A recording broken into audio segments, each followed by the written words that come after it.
Sou médico cirurgião e vi os demônios entrando pela janela e levando a alma do meu paciente, que tinha acabado de... Essa história não é minha, essa história é de um médico, gente. E é uma experiência dele mesmo, assim, que aconteceu com ele, tá? Então não é história de carochinha, não. É a história que aconteceu com este doutor, cirurgião. Vamos lá que eu vou contar pra vocês. Esse paciente, ele estava com câncer de pâncreas. Ele fez uma cirurgia no pâncreas. A cirurgia foi muito extensa, né?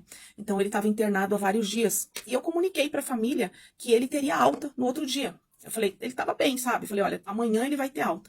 E esse paciente estava no quarto 109 com mais 5 pessoas. Ou melhor, 5 ao todo.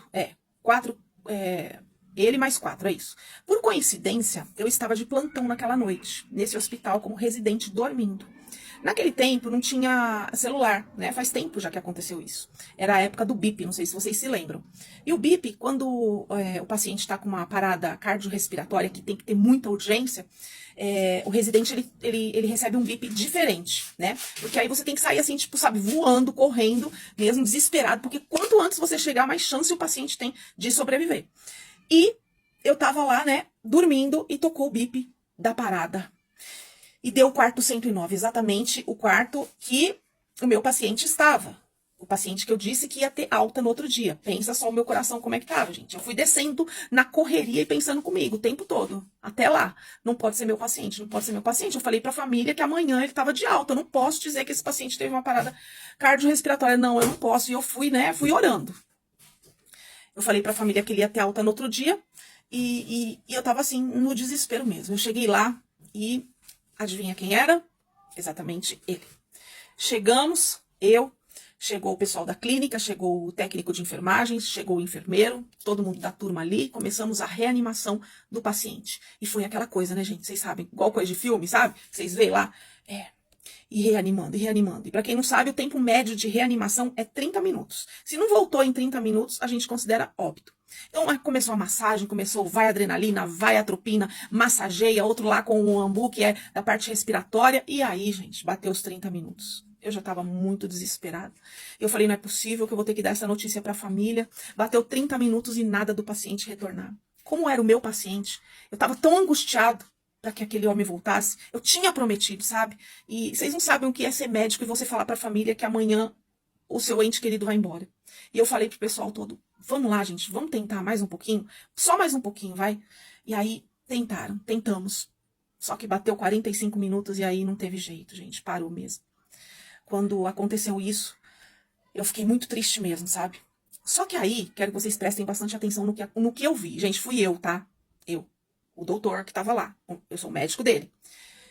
Quando aconteceu isso, né, depois dos 45 minutos, começou uma coisa que eu digo assim, que parecia de filme. Porque se alguém contasse pra mim, se não fosse comigo naquele dia, se alguém me contasse, eu não ia acreditar. Eu não ia acreditar. Ah, e eu esqueci de contar um detalhe. Nessa fase da minha vida, eu tava indo pra igreja, tá? Eu sou evangélico, naquela época eu era evangélico, só que eu tava assim, né? Daquele jeito, né, gente? Ia, não ia, meio afastado, enfim. Eu tava um pouco mais pra lá do que pra cá. Tanto que foi uma experiência que chacoalhou a minha vida, a minha fé, pro resto da minha vida até hoje, né? Faz muitos anos já que aconteceu isso e hoje eu estou firme no Senhor. E para as pessoas que não acreditam, essa vida é muito passageira, é um pouquinho só. A eternidade é o começo da história, gente. Creiam nisso. Aí, o que houve? O homem começou a se contorcer. Gente, 45 minutos depois que aconteceu aquilo, o homem começou a se contorcer.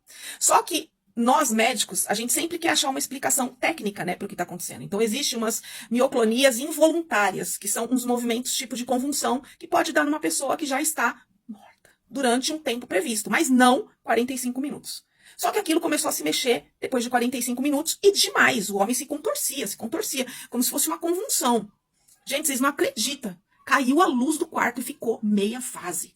Exatamente. Como se fosse um filme de terror. Resumindo, todo mundo que estava naquele quarto, inclusive os pacientes, gente. Eu dou risada porque eles pegaram o sorinho deles e, olha, eles acharam força não sei de onde. Correram do quarto. Porque o homem se mexendo, se contorcendo, tendo convulsão, e o quarto ficando meia luz, só ficou eu ali. Porque era o meu paciente, né, gente? paciente lá era meu, eu tinha que ficar, eu não podia deixar o homem sozinho. E aquilo ali era algo que eu sabia que era para ser experiência para mim. Era Deus comigo, era eu e Deus. E eu fiquei parado ali olhando para ver o que ia acontecer. Daqui a pouco aquele homem começou a fazer uma cara de terror, aquele homem começou a se contorcer, era como se alguém estivesse apertando o pescoço dele, sabe? Como se ele estivesse vendo alguma coisa indo para um lugar assim, ele estava muito triste, muito tenso, assim, sabe? Com uma cara feia. E, de repente, eu vi entrando pela janela do quarto, como se fosse seres, assim, sombras escuras, sabe? Vocês já viram isso em filme. E foram no paciente, arrancaram a alma dele dali, gente. A hora que eu vi eles saíram como se fosse nevoeiro, levando, não eram pombas, mas é como se fossem pombas pretas, saindo. E quando saíram, aquele homem ficou imóvel, porque eles vieram buscar a alma dele saiu. E aí, na hora que a alma dele saiu, junto com aquele nevoeiro preto, ele parou de se mexer. Simplesmente, ele estagnou. Eu estava um cristão, um crente só de fachada. Eu disse, eu tenho que tomar uma postura, uma decisão, sabe, uma decisão séria na minha vida espiritual, porque senão eu vou passar por isso, né? Então, eu quis trazer esse relato aí para vocês, porque não é brincadeira, viu, gente?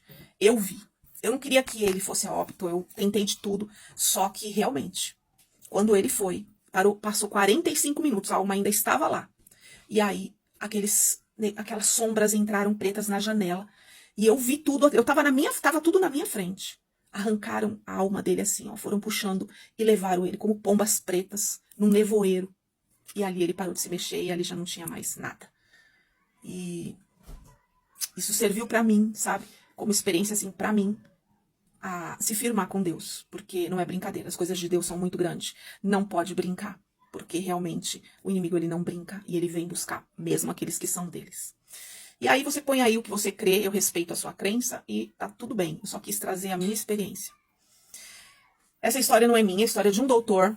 E olha, gente, eu fiquei chocada, assim, sabe? Porque eu sei que é verdade o que ele viu. É uma pessoa muito idônea, uma pessoa muito séria. E ele realmente teve essa experiência. E eu quis trazer pra vocês aí. Vocês coloquem o que vocês quiserem aí, o que vocês acham que foi isso. Se você tem uma história pra me conta, que aqui sua história vira novela, vira relato, testemunho, filme de terror, vira tudo, né, gente? Um beijo no coração, Deus te abençoe. Amo muito vocês, viu?